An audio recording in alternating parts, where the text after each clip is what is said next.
this is going to be actually no, it's not misogynistic because I'm also going to talk about the amount of gays that do this as well. The fucking lip fillers where instead of doing like a little bit of an increase, they go full on Donald Duck, and it's like, really? Yeah. Like it's like especially on Drag Race, it's called like the All Stars look, where on their original season, when the contestants go on, they look like how they usually are. And then when they go back for their second chance on All Stars and whatnot, they have lip fillers, they have Botox, and like gotten wrinkle treatments and everything. But they just look so unhuman that it's like, oh, you look like someone that belongs in an FKA Twigs music video. But yeah, no. They come back with money, basically. Yeah. The amount of money that they I mean, I'm sure you've read a few articles too, Justin, of just like some of these queens putting themselves into debt for years just so they have the right things to sort of be on the level of Drag Race. And it's just giant money pit. It's insane. It's sad though, because it's just like they've obviously got personal issues or body issues that they feel like doing surgery is going to resolve it. And I'm like, it doesn't. It's just kind of putting a Band-Aid on it. And then like Madonna's one of them lately. I've seen her. She looks absolutely horrible lately. She's done something else to her face at the moment and looks really bad.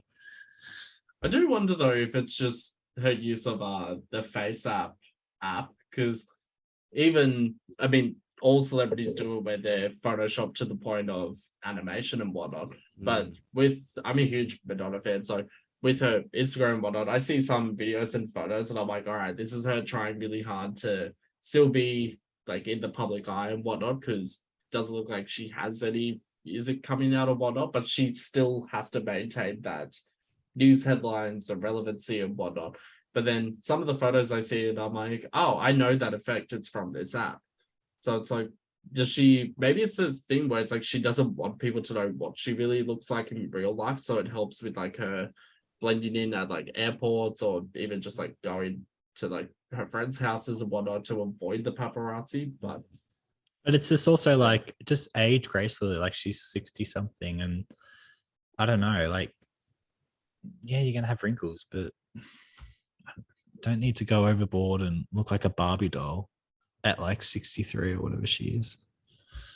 Sorry, speaking of Barbie, and I know this is very off track. Have you seen the trailer for the new Barbie movie? I saw it. I saw it on YouTube. I didn't watch it yet. I didn't want to. I saw it. I was like, this is not the trailer I was expecting. I thought it was going to be like, Scream 6's teaser trailer where it was like a little bit of a scene. But then, to be fair, the whole Barbie movie, I don't actually care for Margot Robbie or Ryan Gosling, but I am a huge Ncuti Gatwa fan. He's Eric in the Sex Education series. And he's also playing the new Doctor Who, which I've actually never seen more than 2 episodes of Doctor Who in my lifetime. But when I saw he was playing the Doctor, I was like, oh my God, I love him. I'm going to watch that series now.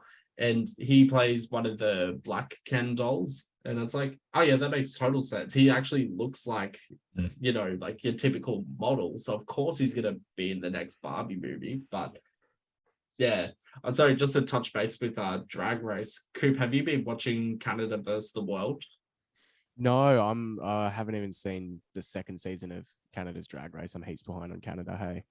Honestly, I didn't get past the second episode of Canada's Drag Race season 2, but season 3, one of the best, like in all the franchises by far, especially Miss, such a stupid name, Miss Fierce Alicious. She's one of the funniest, most entertaining contestants because she's such a delusional bitch.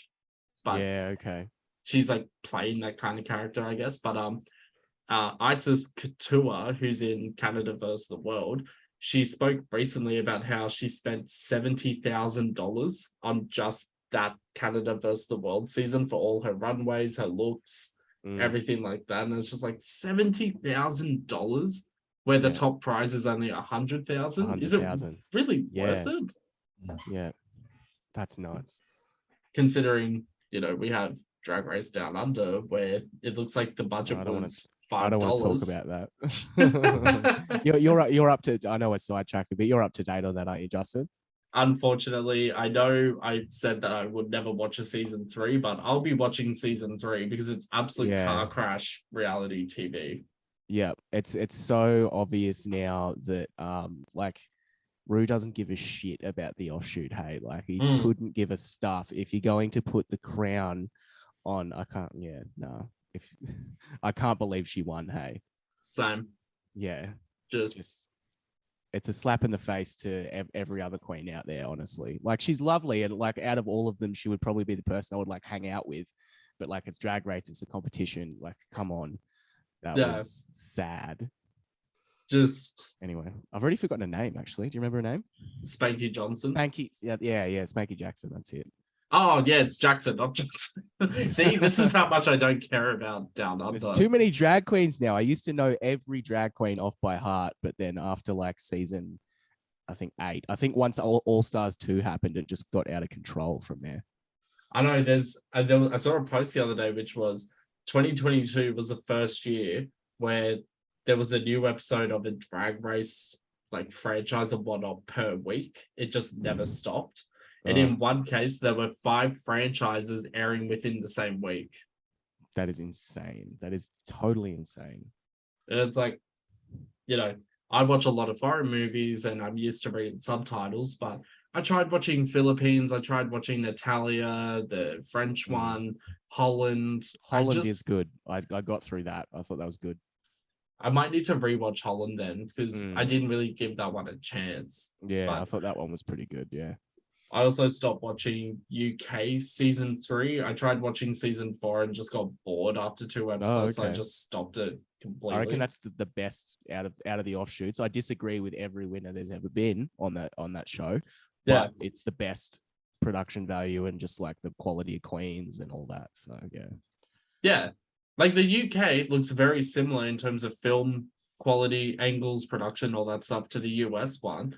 And then Down Under looks like they got a bunch of year 10 high school students to be like, hey, here's a Sony Casio camera. Go film this version. Just use your local queens. Is this RuPaul's way of bullying her husband? I think so. He's Australian, so yeah. Hey, squirrel friend. When one video ends, just open up another one. It's called binge viewing. Go ahead. I support you.